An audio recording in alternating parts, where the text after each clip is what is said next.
Three remarkable places across the globe have something extraordinary in common. They've each revolutionized how humans view our world, and today, we're uncovering their hidden connections. That's quite a bold claim. What makes these particular locations so revolutionary? Well, let's start with the Ganesh Pol at Amer Fort in Rajasthan. This isn't just any gateway, it's a three-story masterpiece where a single candle can illuminate an entire room through an ingenious system of mirrors and architectural design. You know what's fascinating about that? The mathematical precision required to create those light effects without modern technology. Exactly. And what's even more remarkable is how the Global Heritage Fund is using cutting-edge conservation techniques to preserve every minute detail, from the tiniest mirror fragment to the most delicate painted figure. So how does this connect to our second location? Well, speaking of mathematical precision, the Adler Planetarium in Chicago represents another kind of revolutionary viewing experience. Those 2019 aerial shots show how its Art Deco design creates this perfect harmony between form and function. It's literally a building designed to help us see the stars. That's exactly what makes it so special. It was America's first planetarium, right? Yes, and you know what's really interesting? Both the Ganesh Pol and the Adler use architecture to change our perspective.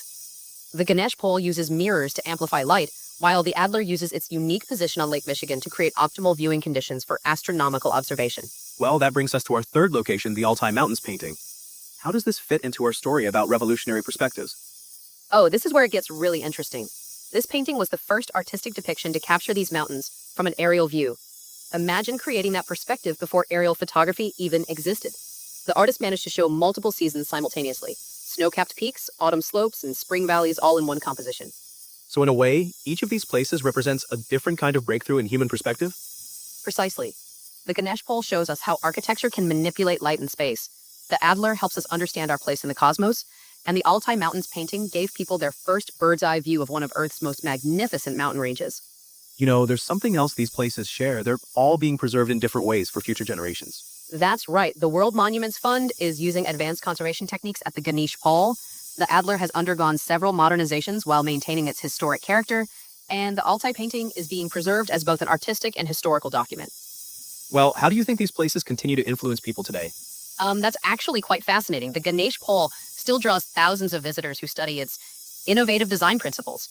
The Adler has evolved to help people understand complex concepts about space and our universe. And that Altai Mountains painting?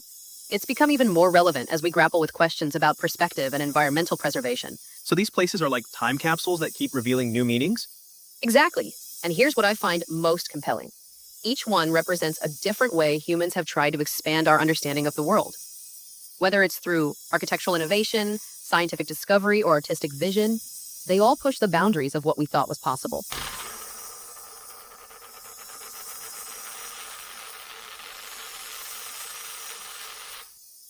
I just experienced this remarkable exhibition where they display these incredible military artifacts in their Hall of Honor.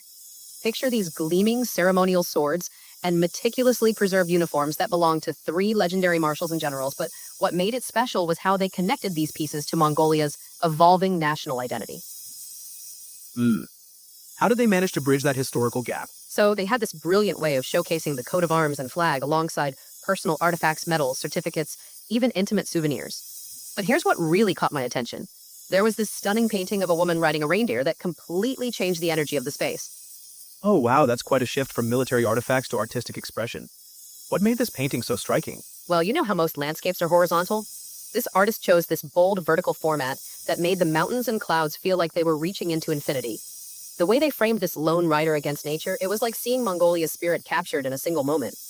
That's such a powerful artistic choice, using composition to tell a deeper cultural story. Exactly. And then there was this other painting called After Rain that showed the Kongai region in this incredible moment of transformation.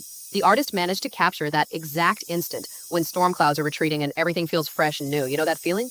Those transitional moments in nature can be so powerful. How do they represent that, visually? Through these amazing contrasts, dark mountains looming in the background while the grass in the foreground practically glowed with this intense post-rain vibrancy. And they placed these figures in the landscape that added these perfect pops of color. It was like they were celebrating the return of light after darkness. That's quite a metaphor for cultural resilience, isn't it? The ability to emerge renewed after challenging times. You know, I hadn't thought about it that way, but you're absolutely right. And it ties back to how they display the military artifacts. These weren't just symbols of power, they were artifacts of resilience and adaptation. Well, that's fascinating. How do they make those connections explicit in the exhibition? through these really thoughtful curatorial choices, like placing commemorative pieces that showed the evolution of artistic styles alongside traditional military regalia. Each piece told part of a larger story about how Mongolian culture has maintained its core identity while embracing change. That kind of cultural continuity must be pretty rare to see presented so clearly. It really is, and what struck me most was how they balanced the monumental with the intimate.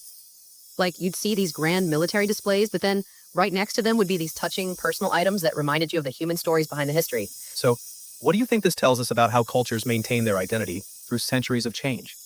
Well, looking at how Mongolia has done it, it seems to be about finding ways to honor traditional elements while allowing them to evolve naturally. Like how those ceremonial swords weren't just weapons, they were works of art that carried cultural meaning forward into new contexts. That's quite a profound observation about cultural preservation. And you know what really stays with me? How this exhibition showed that preserving culture isn't about freezing it in time, it's about allowing it to breathe and grow while keeping its essential character intact. Whether through military traditions, art, or national symbols, it's all part of this ongoing conversation between past and present.